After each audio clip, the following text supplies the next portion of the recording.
Hey everybody, this is Pat and Heidi from Rain Country. Hi. We're here to talk to you today about thyroid and thyroid medication. And Heidi is probably going to do most of the talking because you get her on a subject like Big Pharma or health or anything like that, look out. So, but there's been a lot of questions out there concerning thyroid and how we got off thyroid medication.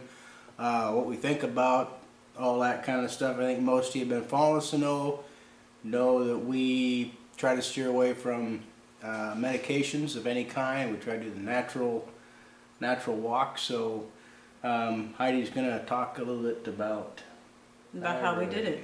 Yeah, about how we got off our thyroid medication.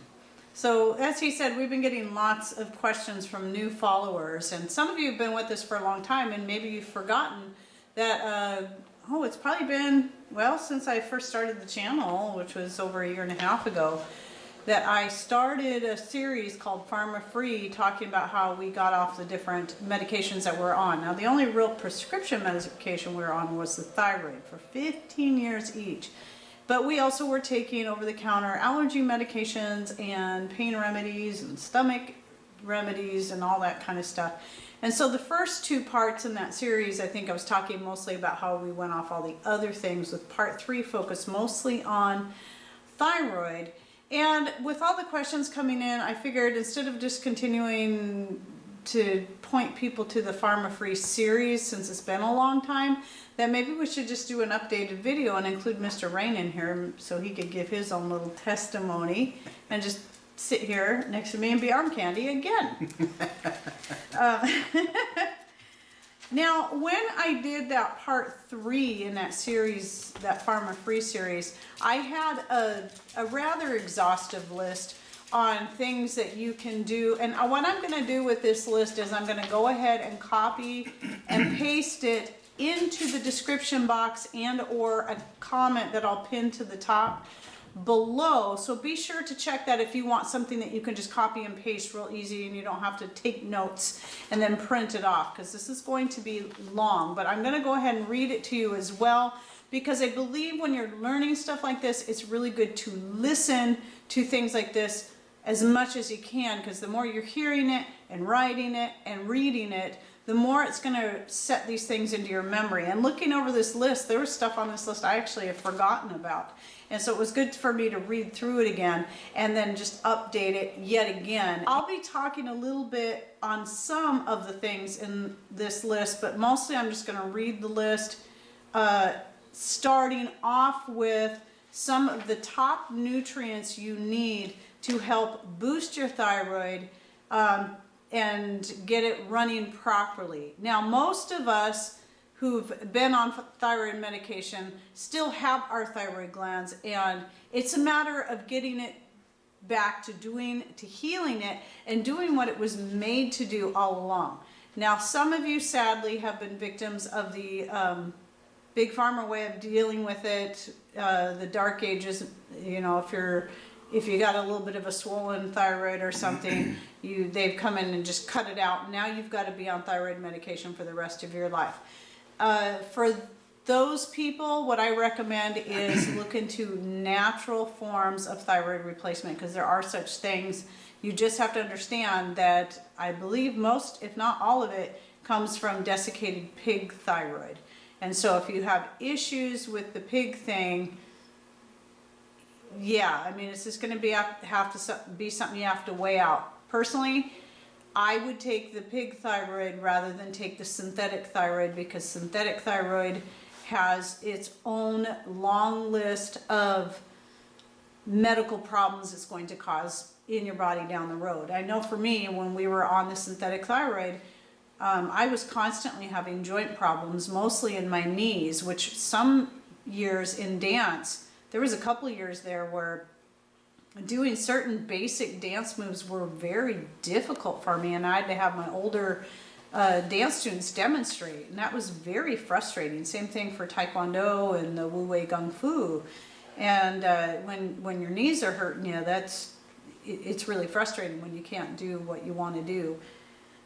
So going off the thyroid medication, didn't take long before my joints got better and I stopped having knee problems. So that's something interesting. And I've heard other people who were on thyroid medication say the same thing about their hands. They were having arthritic like pain in their hands. I don't know if it actually was arthritis. The pain went away when they stopped taking the prescription thyroid medicine. What works for us might not work for you. We want to make sure that we, let you guys know that we're not doctors. We study this stuff. We're not doctors. We don't pretend to be one on YouTube. So you want to take this information with a grain of salt and do your own study.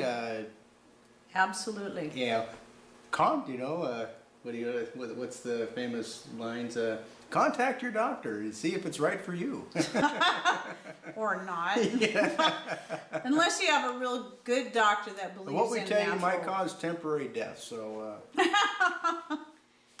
Now, most MDs that have been indoctrinated into the big pharma way of doing things are going to disagree with a lot of this. So when you say contact your doctor, try to find one that is more on board with the natural way of doing things. And I'm learning there are more and more out there. So it's just a matter of finding one that will support you. Mr. Ring went through an issue a while back when he was getting his... I got my CDL. I went to the doctor to get a CDL checkup. And so you have to, commercial driver's license. Every time you renew your driver's license, you have to go through a physical to make sure that you can still drive the vehicle. So I go in and the doctor looks up on his chart and in his computer, and you're not taking any thyroid medication. I says, no, I just quit. And he looks at me and goes, you just can't quit that. You're going to have all kinds of complications. And I said, okay. He goes, we need to rush you in, he's acting all panicked. Didn't he say you could die? I don't know. I think he's looking for a great big red button to push so, the health police would come in and arrest me and force me to take thyroid medication. But anyway, he says, we got to get a blood test and get drawn on you. You just can't stop that. Once you start taking it, you got to take it for the rest of your life. I'm thinking, okay, I feel pretty good, All we heard was crickets when we got the blood test. We never heard any results back from the blood test. I feel fine. He had the blood work done, which of course insurance doesn't pay for any of that. So we had to pay for this out of pocket just for them to not even bother getting back to us. And what we know that means is no news is good news, because if they had found something wrong, they would have been calling up and saying, you need to get in here, you need to get down there, you need to get on your big pharma drugs, and because there's money to be made in that stuff. Before going off your medication, these are the things you need to do. Don't just quit it. We didn't actually just stop cold turkey. What we did was we weaned ourselves off it slowly. So I was cutting us back to like a half a pill every day, and then eventually it was a half a pill every other day, and then a half a pill every 2-3 days, and we just kept doing that until we, for 1 to 2 weeks at a time with each new lower dose. You don't want to just quit. So in about 3 months we were off of it, right? Yeah, because your thyroid needs time to kind of make up for that, for being dependent, because when you're on it for 10-15 years, we were on it for 15 years each, then by this point your thyroid is now dependent on the drug to do its job, so it's just quit doing its job. So you need to wean yourself off while also introducing some of these things if you're not already doing it yet. So I'm going to start. Your body's pretty efficient in the way that if it doesn't need something, if your body's working naturally, it's not going to overwork. So if your thyroid senses it doesn't need thyroid, then it's gonna get sluggish. It's gonna get lazy. Yeah. Just like your muscles. I mean, if you don't use them, they disappear. Well, and obviously there was a reason a lot of you were put on thyroid medication in the first place, like us, because maybe your thyroid was sluggish, or the testing was done improperly, and that's a whole nother road to go down. Well, sometimes those things suffer because of what you're not eating. So, yeah, and that's what I was going to say. Whether it be a certain lifestyle, things that you're exposing yourself to, or the nutrients that you've already been missing from your diet. And so that a lot of times, poor thyroid function is not a disease.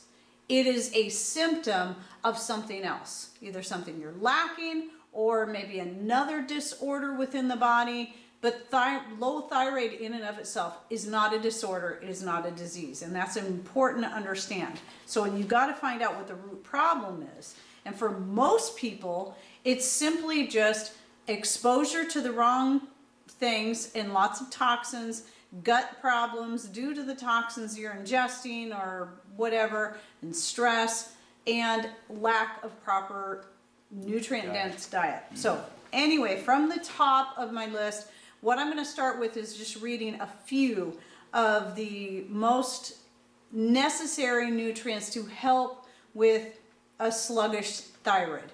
And that is selenium, L-tyrosine, which is an amino acid, iodine, vitamins A, B12, but I say B complex, and I'll get to that in a bit, D, E, and K. And then at the bottom of the list, I put iron, and I put that at the bottom of the list for a reason. Because not everyone needs extra iron to help with their thyroid, and I am one of those examples, and so I've got to say that because if you're like me, you're of Mediterranean descent, it's very likely you could be thalassemic, and so if you're anemic and the doctors don't know any better, they're going to give you iron, which is going to make you more sick, and that's going to actually be detrimental to your thyroid. So if you're low iron if you're anemic because you truly are low in iron, that can cause poor thyroid function.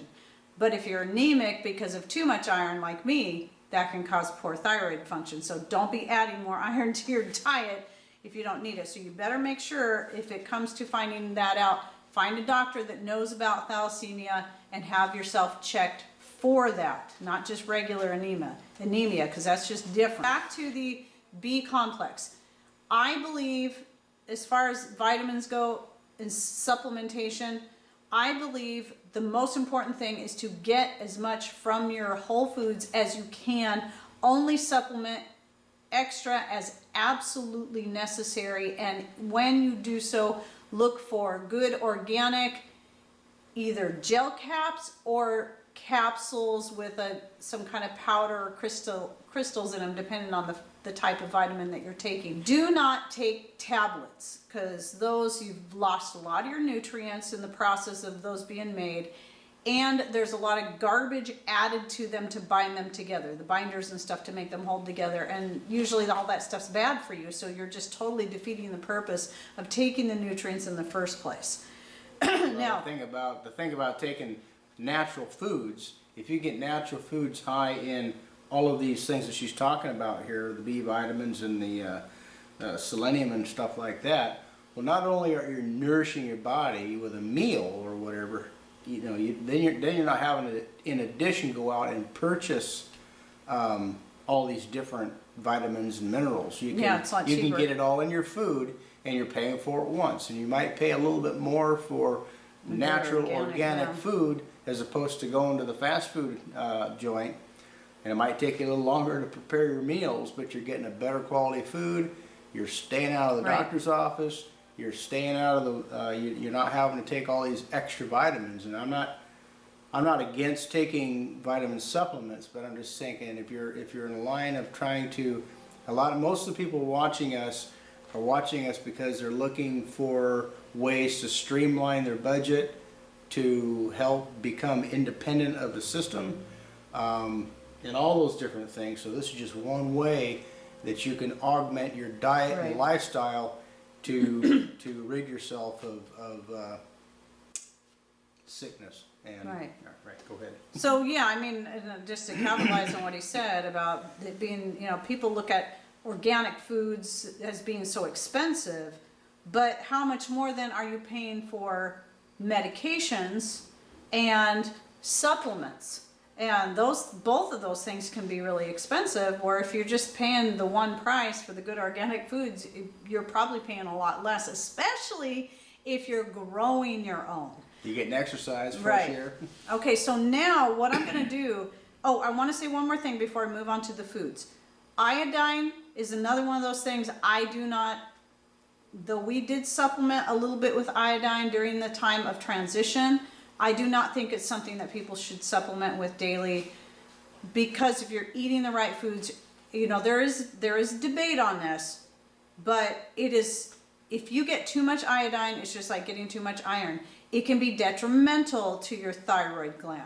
Your thyroid needs it, but if you get too much, it's gonna have the opposite effect. So getting it naturally through food, and you can get it easier than some people think. Well, too So- much of a good thing is a bad thing. And Usually. Anyway, moving on to foods for boosting thyroid, and some of these, because this is going to be long anyway, I'll break only a few of these down, explaining what some of these nutrients that I listed off here.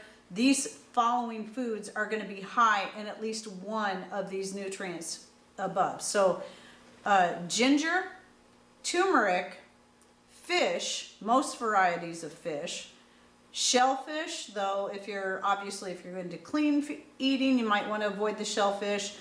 Seeds, in particular flax, poppy, chia, hemp, sunflower, fennel, pumpkin, and sesame. And all these are different in what they're high in as far as nutrients. So look into each one yourself. Eggs, in particular, farm fresh eggs, not the store-bought ones, unless if all the store-bought ones you can get, I mean, if you can only do store-bought, then look for the most free-range, organic, cage-free, all that kind of stuff that you can find. And they're going to be more expensive, but they're going to be worth it in the long run. Nuts, like almonds, Brazil nuts in particular, because they're very high in selenium. One Brazil nut per day will give you your RDA of selenium. Cashews and black walnuts. Black walnuts are high in iodine, so those people who are vegan and they want to avoid seafood to get iodine, look at your black walnuts. And of course, obviously sea vegetables, and that's down the list, are also going to be high in iodine. Nutritional yeast, those are high in your B complex. Bananas, coconut products of just all kinds. That's coconut milk, as long as your own homemade coconut milk, not the store-bought stuff with all the garbage added to it. Just coconut oil, Yeah, all cooking that with kind of coconut stuff. oil is the best thing. Right. Avocados, olive oil, hemp seed oil, grass-fed butter, chicken and turkey, grass-fed beef. Now the meats, these are going to be the things that are going to be high in your amino acids, the L-tyrosine. So if you're a vegan or vegetarian, you're going to want to really do a search and see if you can find anything else that's high in amino acid, in your amino acids like L-tyrosine. I haven't researched that one in particular, but I know usually your amino acids come from your animal products. Not saying they're not in the vegetables, I just don't know that for sure, because I simply haven't looked into it. I'm going to guess if any non-animal product is high in it, it's probably going to be your nuts and seeds. That might be high in your amino acids. So check onto that for yourself, and if I happen to think of it and find a link with a list of those, I will put that below. Of course, I already said sea vegetables, that'd be like your kelp, your nori, your spirulina, and chlorella. Beans and lentils, leafy greens, citrus of all kinds, nettle, and I'm going to mention nettle again, but nettle as a vegetable. Nettle is one of the reasons I started growing it was because I found out it's very good for boosting your thyroid. Carrots, squash, celery. Here are some other herbs to add more of to your diet. That's basil, oregano, mince, thyme, rosemary, and dandelion. And then I have stinging nettle listed in there as an herb. And then some more would be licorice, which is an adaptogen that helps your body adjust to stress, so that's going to help with your metabolism, as well as ashwagandha, like I add to the Fueled Latte. Yogurt, homemade is best if you can get that, or any kind of organic yogurt. And then what I'm going to go on to now, this next list is what to cut back on, but not necessarily out completely. And it's going to depend on you and what works best for you as far as this goes. Well, any of this stuff really does, but especially this, because you may want to consider cutting it all out, at least for a time, while your thyroid is healing and you're getting things back to normal like you should. We're not big on the big fad diets that come out, where you cut out one item completely forever, but we're not against fasting for a while on certain items. So yeah, and I think that's where she's going with this. Exactly, yeah, because I'm not into the fad diet thing, and don't get me wrong, I know some people really seriously have gluten intolerances. I'm not talking about that. Those are special cases. Yeah, I'm not talking about that. I'm just talking about it's good to cut back on certain things,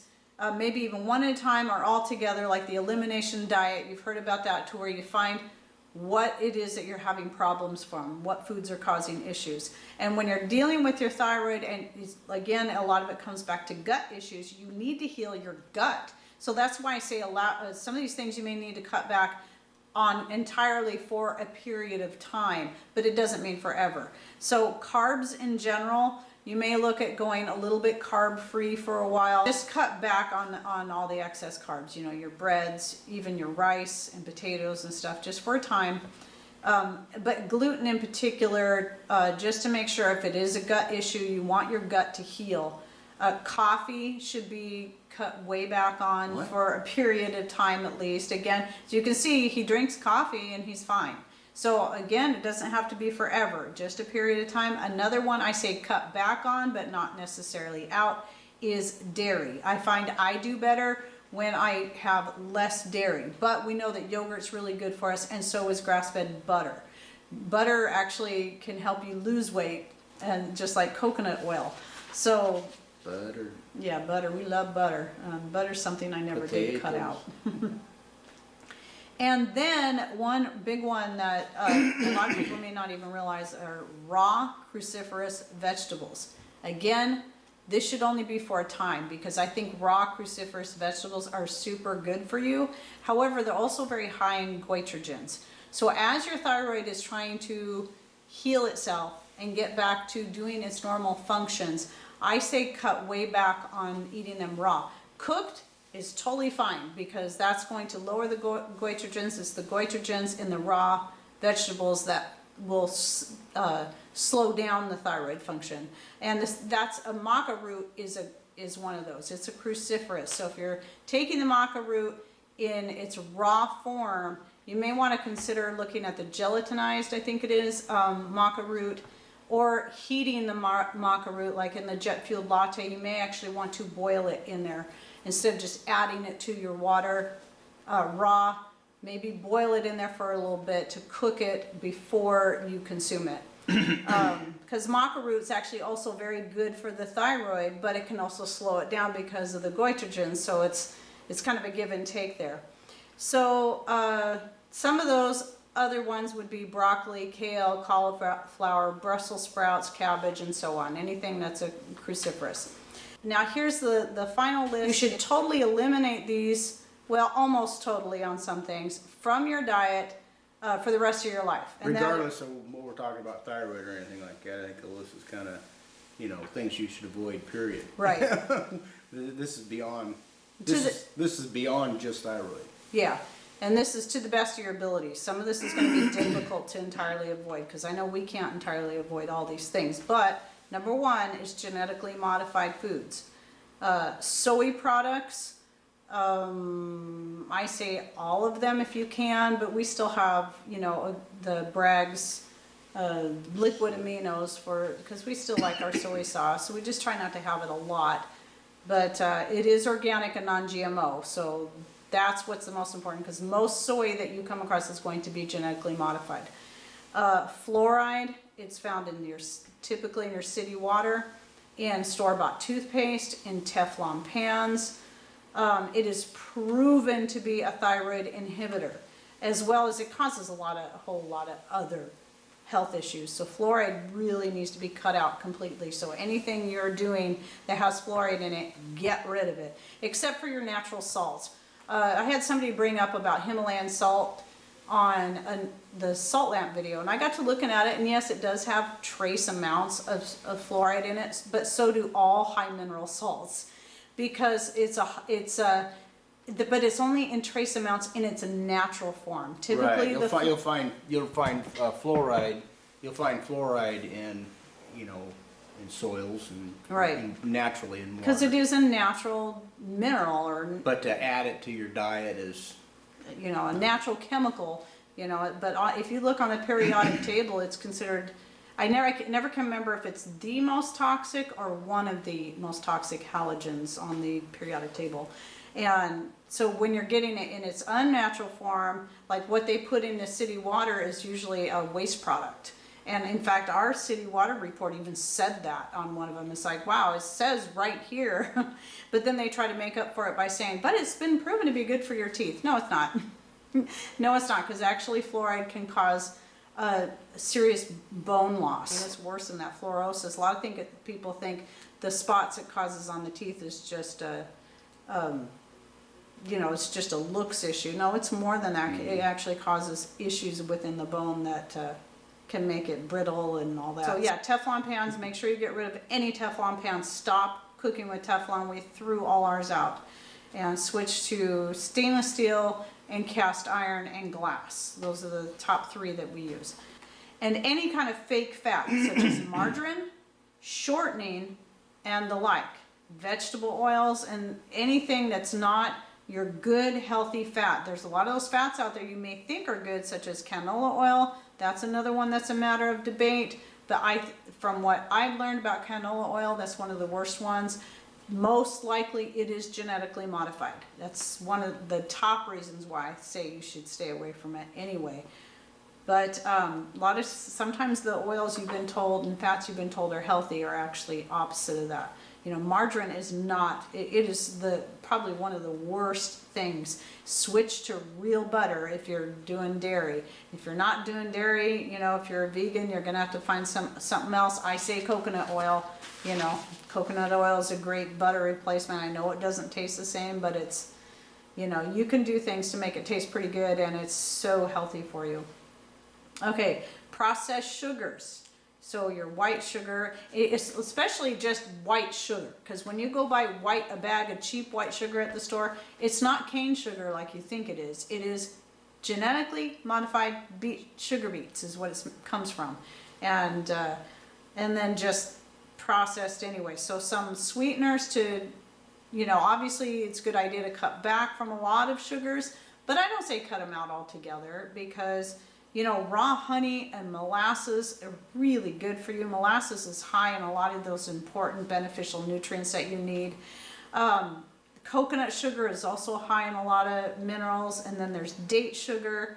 And at the very least, switch your white sugar out with organic cane sugar, where it's still blonde even, so it still has some of that molasses in it. So that's probably the least healthy sugar that we use, is the organic evaporated cane sugar. And I know there's many other sweetener choices out there, and of course there's also stevia, but for some people that's something they need to avoid too. So look into that. Please feel free to put your suggestions down below, what other natural type sugars you like to use in place of, you know, white sugar. And what works for you, how do you feel about the flavor of that? And so other people come and read that, because I know there's a lot more out there that I'm forgetting to list. Okay, some other things that should be pretty obvious are highly processed, prepackaged foods. And I'm not even just talking about the standard TV dinners like were big when we were kids back in the 70s and 80s. Hungry Man. Yeah, and those little pot pies and all that kind of stuff. Not just that. Stop buying the prepackaged gravy mixes. Stop buying, you know, the hamburger helpers and the top ramen and all that kind of stuff. Even the canned soups. They might look and sound healthy, but there's a lot of garbage added to that stuff. Soup is one of the easiest things to make on your own. And I mean, you can just take, oh, I got a leftover steak, I've got leftover hamburger, I've got, you know, ground beef. I got leftover this and leftover that. Just throw all these vegetables and meats into a pot with some some good non-fluoridated water and cook it up, and you got a nice tasty pot of soup. High fructose corn syrup absolutely should be avoided. MSG. And then the last one is alcohol. I say it should totally be eliminated from your diet.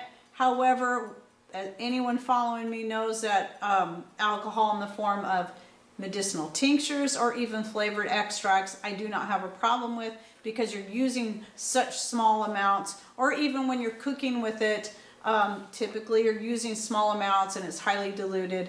And if you cook it long enough, you can cook most of the alcohol out.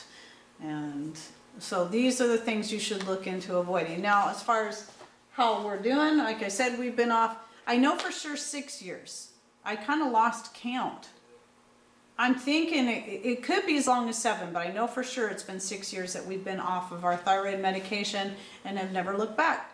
We're doing good. So by taking the thyroid medication, you think it's affected our memory? Or by not taking it, or maybe when we were taking it.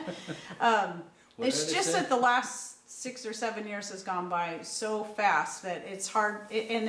And during that time, through the whole time, I've done research, always constantly looking ways to better our health, better what we're doing to keep us off the medication. So one of the things I think that he didn't add when he went in for that appointment and other appointments, you know, because he's had at least 2 other CDLs or maybe 1 other since, and he's always had really good, you know, checkups. They just think he's in super health for somebody his age. Didn't that one lady said, "Who are you, Superman?" When she was checking your blood pressure and stuff. You should just try to hit on me more. Oh, was that it? Oh, maybe I should go slap her down. What was that? I don't remember. It was at the same one that it was the nurse that was doing all your checking your vitals at the same doctor that was all freaking out because you weren't on your thyroid medication anymore.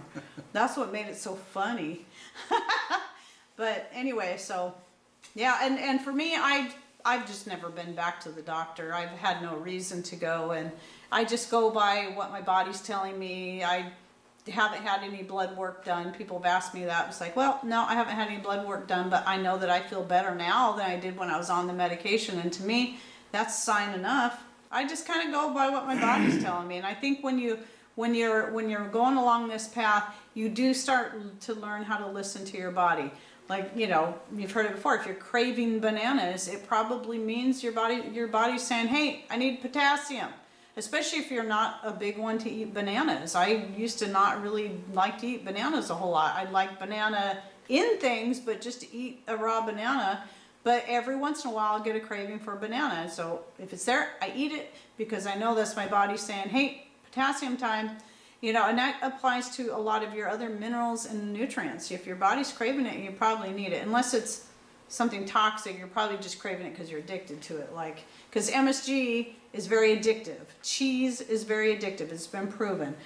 So are a lot of these other things that are in the items to avoid list, or even items to cut back on list, like coffee. What about ice cream?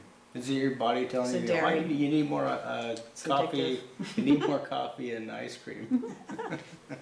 So obviously, take it with a little common sense when it You comes heard to it. that. She said it.